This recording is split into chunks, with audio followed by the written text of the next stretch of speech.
No ano de 2011, eu morava numa cidade chamada São Sebastião de Amoreira, uma cidadezinha bem pequena, no norte do Paraná. Eu estava com 20 para 21 anos, tinha uma esposa e 3 filhos para cuidar. O serviço que eu tinha na época era o serviço de boia fria, eu trabalhava de boia fria todos os dias. E minha família quase passava fome, porque eu trabalhava todos os dias, mas o salário era tão pequenininho que eu mal conseguia comprar o alimento para casa. E eu comprava sempre o alimento inferior e só o básico do básico. Mas aconteceu algo terrível naquele tempo. Eu perdi o meu emprego, acabou as atividades. E nem de boia fria eu tinha mais emprego. Eu procurei na cidade inteira, procurei, não consegui achar um trabalho para levar o sustento para a minha casa. E começou a faltar todas as coisas, inclusive o leite. E o meu coração estava desesperado, eu jovem, vendo minha esposa passando necessidade, vendo os meus filhos passando necessidade e não sabendo como fazer, como agir. Pouca experiência na vida, mas eu já tinha uma caminhada com Deus e sabia que Deus existia e sabia que Ele era poderoso. Ele já havia feito alguns milagres na minha vida. Então eu reuni minha família, os meus filhos ainda pequenos, minha esposa, nós dobramos nossos joelhos e eu falei com o Senhor, disse: Senhor, me socorre porque eu não sei o que fazer. Eu me levantei daquela oração e senti de procurar emprego numa cidade vizinha chamada Açaí. Açaí era onde meu sogro morava, minha sogra morava, eles trabalhavam com uva, eles cuidavam de um parreiral de uva. E eu sabia que uva dava muito serviço, tinha muito trabalho. Eu falei, eu vou lá e de repente eles estejam precisando de alguém para trabalhar e eu me ofereço a trabalhar para eles e trago sustento para minha casa. E assim fiz eu fui para lá. E quando eu chegando lá eu já observei, primeira coisa, quando eu cheguei, olhei a uva e vi que estava tudo certo, estava tudo em dia, ninguém estava trabalhando. Falei, meu Deus, e agora? O que eu vou fazer? Mas cheguei lá como se fosse fazer apenas uma visita, fiquei um dia com eles. E com o coração muito entristecido eu voltei para casa. Mas algo impressionante aconteceu. Quando eu estava dentro do ônibus eu estava muito chateado, muito triste. Porque eu ia chegar na minha casa e eu imaginava a minha situação que eu ia encontrar lá. Falta de leite, falta de comida, o que eu ia fazer? Uma pressão muito grande para um menino de 20 anos de idade. Mas algo incrível aconteceu naquele período enquanto eu estava voltando para casa. E quando eu desci na rodoviária, em vez de eu ir para casa, eu fui para a congregação, onde nós congregávamos naquele tempo. E quando eu cheguei lá, estava atrasado, o culto já estava no andamento, a minha esposa estava contando uma bênção que havia acontecido, um milagre que havia acontecido, com os olhos cheios de lágrimas. E quando eu entrei e vi ela chorando ali na frente, ela olhou para mim e eu fiquei sem saber de nada, já fiquei com o coração na mão. Meu Deus, deve ter acontecido algo muito terrível. Por que ela está chorando desse jeito, eu pensei. Mas aí eu sentei, respirei fundo e comecei a ouvir o que ela dizia. Então ela estava dizendo o seguinte: nesse dia de hoje, quando eu estava no quintal da minha casa cortando cebolinha, de repente chegou um homem. Ele se apresentou e disse que era um gerente do banco da Caixa Econômica Federal. E ele estava a trabalho para Londrina. E ele estava voltando para casa e a casa dele era em Curitiba. E quando ele estava retornando para casa, quando ele passou em frente ao trevo de São Sebastião de Amoreira, Deus falou para ele: entra nesta cidade, vai num mercado chamado MH e faz uma compra lá para uma serva minha. Mas aquele homem não conhecia a cidade, ele nunca havia entrado para a cidade. Era uma cidadezinha pequena e estava longe do trajeto dele. E ele entrou, andou uns 4 quilômetros, chegou na cidade. E quando ele chegou na praça, ele já viu o mercado MH. O mercado era um mercado pequeno, era o maior mercado, mas era pequeno, porque a cidade era pequena. Então ele entrou naquele mercado, pegou o carrinho e fez uma compra enorme. E havia uma grande diferença na compra que ele fazia, na compra que ele fez e na compra que eu fazia. Por quê? Porque quando eu ia comprar, eu ia com o dinheiro bem pequenininho, contado, eu tinha que comprar o produto inferior. Sempre comprava um frango só para passar o mês todo. E sempre um arrozinho mais ruim, tudo mais ruim. Por quê? Porque é o que eu podia comprar para minha família. E quando eu comprava isso, eu estava contente ainda.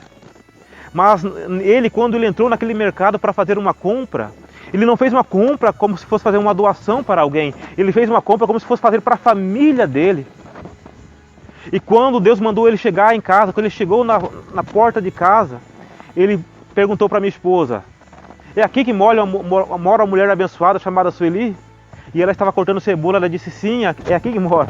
E ele chamou ela e disse: vem aqui, fazendo um favor. Ela achou que ele queria alguma informação, alguma coisa desse tipo. Mas quando ela foi lá, ele abriu o porta-mala e mostrou: essa compra que Deus mandou entregar para vocês. E diz minha esposa que a primeira coisa que ela viu foi o leite da criança dentro daquele carro. E eles começaram a descarregar. E foi levando coisas, mas havia coisas ali que nós nunca havíamos comido, nunca havíamos experimentado. Por quê? Porque era o nível de compra diferente. E aquele sustento daquele dia, nós passamos mais de 3 meses. Até então eu já tinha arrumado o trabalho e comecei a trabalhar e nossa vida continuou. Eu esperava que Deus viria de um lado, viria com trabalho de boia fria ou qualquer coisa dessa maneira. Mas Ele enviou um anjo na minha casa, um homem que eu não conheci, nunca vi o rosto. E certamente, somente aquele dia ele passou por aquela cidade para cumprir um propósito de Deus. Ele se apresentou como um gerente, mas para mim ele é um anjo enviado do Senhor. Elias, quando estava no deserto, Deus enviou ele lá para um deserto, ele ficou lá. Um corvo vinha e alimentava ele todos os dias, e ele bebia água do ribeirão. E quando o ribeirão secou, o corvo não veio, apareceu um anjo para Elias, deu a ele um pão e ele caminhou 40 dias e 40 noites sem sentir fome nem sede.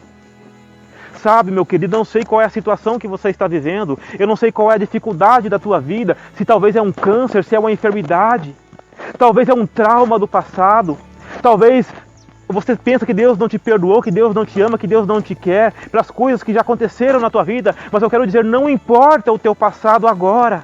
O importante é o que você vai fazer daqui para frente.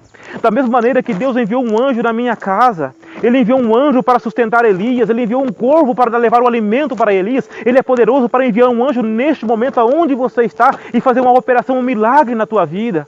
Você acredita nisso?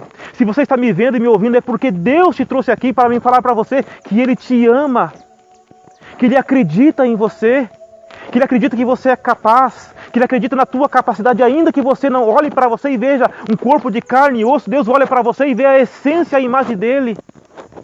A próxima vez que você olhar no espelho e você contemplar o teu rosto, saiba que você está olhando para a imagem e a semelhança de Deus. Você não é um ser sem valor, insignificante. Se você fosse sem valor, insignificante, Deus não teria pagado tão caro. Deus pagou com o preço da vida dele. Jesus deu a vida dele, porque você é importante, porque você é valoroso, porque você é especial. Não desanime agora. Não desista agora. Talvez no momento de aflição e dificuldade nós achamos que Deus se esqueceu de nós. É o que eu pensei. Porque eu pedi para Ele um serviço de boia fria, mas Ele achou muito melhor mandar uma compra para me sustentar por 3 meses, para mim ter uma experiência que eu nunca tive, eu não havia tido ainda. Talvez essa prova tua é para mostrar que Deus, Ele te ama, e Ele quer bem, e Ele te quer bem, Ele quer o melhor para a tua vida. Ouça a minha voz. E ouça a voz de Deus dizendo: você é especial, você é importante. E eu quero mudar a tua história hoje e agora. E se você crê nisso, entrega o teu coração para o Senhor. Entrega a tua vida e o teu caminho para o Senhor. E Ele vai mudar a tua história. E não importa o que aconteceu, não importa os erros do passado. Se você já caiu, Ele vai te levantar. Se você está no buraco, Ele vai estender as mãos e vai te tirar de lá. Se você crer, entregar a tua vida e deixar Ele cuidar de você, com a consciência e a certeza de que você não é qualquer coisa, você é a imagem e a semelhança dEle, que você é especial e importante porque Ele deu a vida dEle por você. Você crê nisso? Entrega o teu caminho ao Senhor, confia nele e o mais Ele fará. Ele operou na minha vida, Ele enviou um anjo na minha casa, Ele pode enviar um anjo na tua casa hoje ainda, se você acreditar. Eu digo mais ainda. Se você acreditar, Ele já está em tua volta, porque Ele está em todo lugar. Ele não é um Deus que está longe. Ele é a essência da vida, é onde a vida Ele está. E Ele está em todos os espaços, em todos os momentos, em todos os tempos. Ele é onipresente, Ele é onisciente, Ele é onipotente. Ele está aí ao teu lado agora. Abra o teu coração e se entrega para Ele. Cumpra o propósito de vida que Ele determinou para a tua vida. E você vai ver o quão feliz você será. E talvez daqui a 20 anos você poderá estar testificando como eu estou testificando neste momento. Aquela casinha que estava caindo, que estava escorada para não cair. com um homem, com uma mulher e 3 filhos que passava necessidade, morando de favor na casa dos outros. Deus, depois de 20 anos, eu posso dizer que Deus me deu aquela casa é minha, reformada, feita nova, uma casa nova. E Deus me deu essa casa. Um homem que não podia dar o sustento para a sua família, Deus deu a ele condições de comprar aquela casa. Deus pode mudar a tua história, se você crer nisso. Receba essa palavra e que Deus te abençoe hoje e sempre. Amém.